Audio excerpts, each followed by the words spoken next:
Last night we showed you some of the issues with the medical marijuana law passed in Maine in 2009. Folks at the Department of Health and Human Services aren't the only ones butting heads with caregivers and patients. Rob Poindexter joins us now from our Waterville Bureau with that part of the story. Rob? Thanks, John. Thanks, Catherine. Well, up until 2 years ago, when it came to marijuana, the job of the Maine Drug Enforcement Agency was pretty cut and dry. But now, it seems as though patients and caregivers are also feeling the effects of this learning process. You know, the old adage, you're only paranoid when there's not someone watching you. Well, they were watching us for 6 months. According to a court affidavit, the Maine Drug Enforcement Agency in October 2010, acting on anonymous tips and after months of surveillance, conducted a surprise raid on John Stewart's home.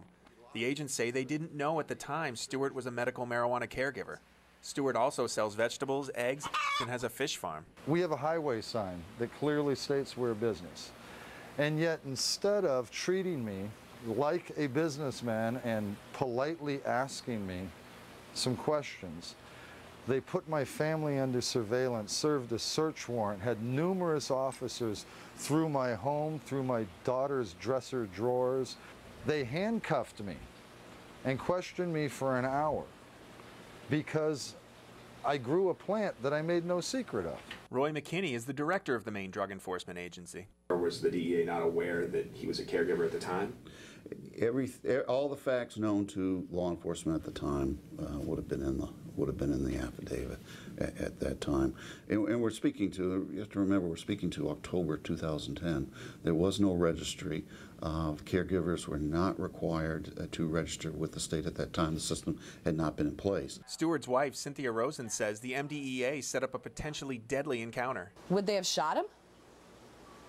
That part bothers me. He could grab a gun and go out back to go see why someone's on our property. What's our dog barking at? So they set up a potentially lethal situation? Based on what? An alleged anonymous letter? I think the important thing is that any homeowner who believes that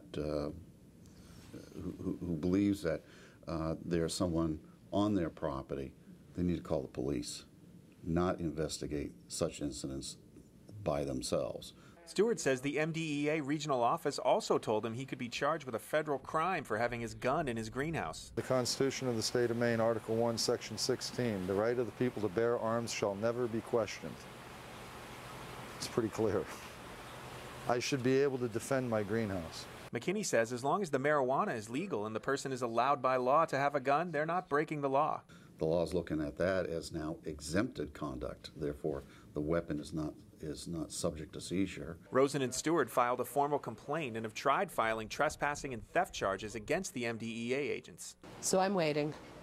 I'm being very patient, and I'm not exactly certain what I'm waiting for at this point, except to make sure I have all my ducks in a row, because I'm not taking this lying down.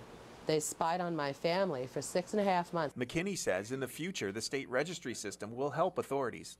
From a law enforcement perspective, law enforcement doesn't want to be spending time on issues that it does not need to spend time on. If it is not criminal conduct, we would rather know that sooner rather than later. Stewart says he remains cautious. Yes, I believe that they treat us as criminals. I believe they are set in their dogma that we are a danger to the community. And we're not. Now, the questions also come up about whether or not Maine's medical marijuana law actually violates federal law. I spoke to the Attorney General's office yesterday, and they said that they are looking into that. Of course, we'll keep you posted on any new developments there. If you want to see this story again, you can log on to WABI.TV and click on features. John, Catherine? All right, Rob Poindexter tonight from our Central Maine Bureau. Thank you for that investigation.